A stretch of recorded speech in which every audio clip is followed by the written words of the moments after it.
Ouais, c'était samedi matin, c'était aux environs de 6h, 6h30. On sait qu'il y a eu un raid aérien israélien.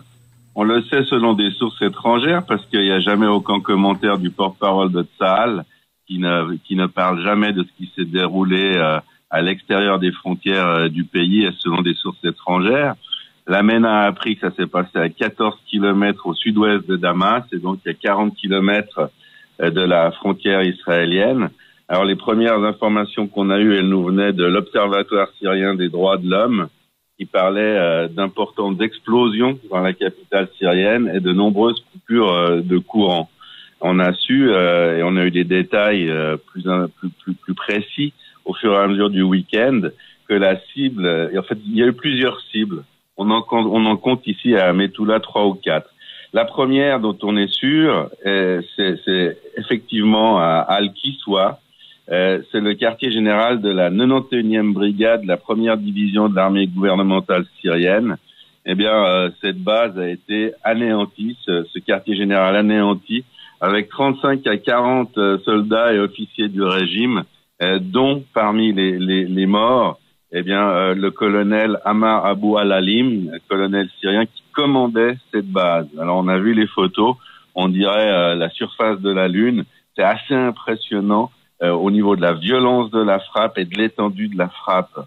Et tout à côté, il y a une position de l'armée iranienne et du Hezbollah qui a été touchée, anéantie de la même manière.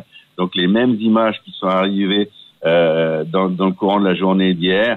On compte entre 5 et 20 morts. Donc c'est toujours des estimations parce que bien évidemment toutes les sources ne diffusent pas le nombre de morts. On sait qu'il y a 5 miliciens du Hezbollah qui ont perdu la vie et une quinzaine de Pasdaran, de soldats réguliers des gardiens de la révolution iranienne qui sont morts. On a les noms de 14 d'entre eux qui ont été publiés par la presse iranienne et arabe et je pense que c'est à ces morts-là que Alexandre tout à l'heure faisait allusion.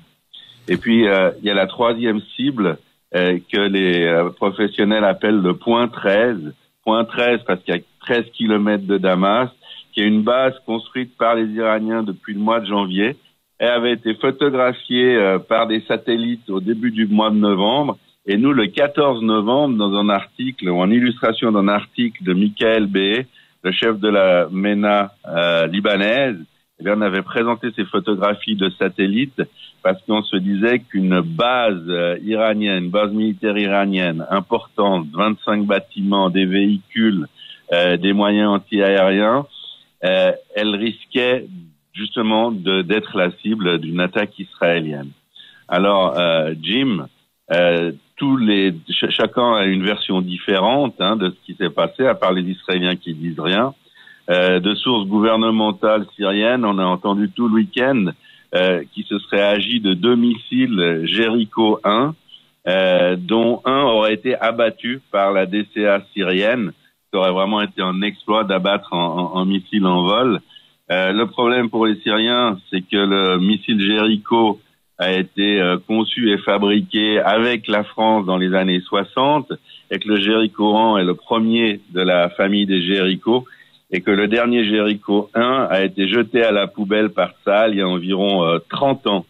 Donc on a l'habitude de ce genre de délire médiatique. On est un peu surpris qu'il ait été repris par des médias comme l'AFP ou I24 News.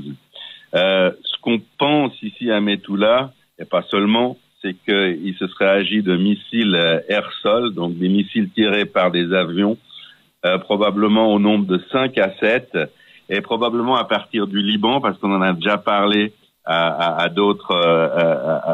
d'autres occasions, à partir du Liban, parce qu'il y a simplement moins de défense anti-aérienne au Liban qu'en Syrie, et puis qu'avec la précision des missiles dont dispose Israël, Jim, eh ben il n'y a pas besoin d'aller sur l'objectif avec des avions pilotés par des pilotes pour détruire une base. Alors la question, et vous y avez largement répondu déjà dans le journal, pourquoi on a détruit ces objectifs? D'abord parce que l'armée iranienne, c'est une armée quand même d'1 million de soldats, qui appartient à un régime qui, plusieurs fois par semaine, dit qu'il veut éradiquer Israël. qui compare Israël au cancer de l'humanité et qui nous promet, dans un délai de 5 à 25 ans, qu'on ne va plus exister, c'est-à-dire qu'ils auront tué tout le monde en Israël. On l'a dit aussi, M. Netanyahou l'a dit, les chefs de l'armée l'ont répété, on ne veut pas que les Israéliens s'installent sur notre frontière dans le Golan et ouvrent un nouveau front, parce qu'avec une armée aussi nombreuse, même si technologiquement, on est nettement en avance sur eux, on n'a pas envie de voir des dizaines, voire des dizaines de milliers, voire des centaines de milliers d'Iraniens et de leurs supplétifs du Hezbollah se trouver à quelques kilomètres de nos frontières.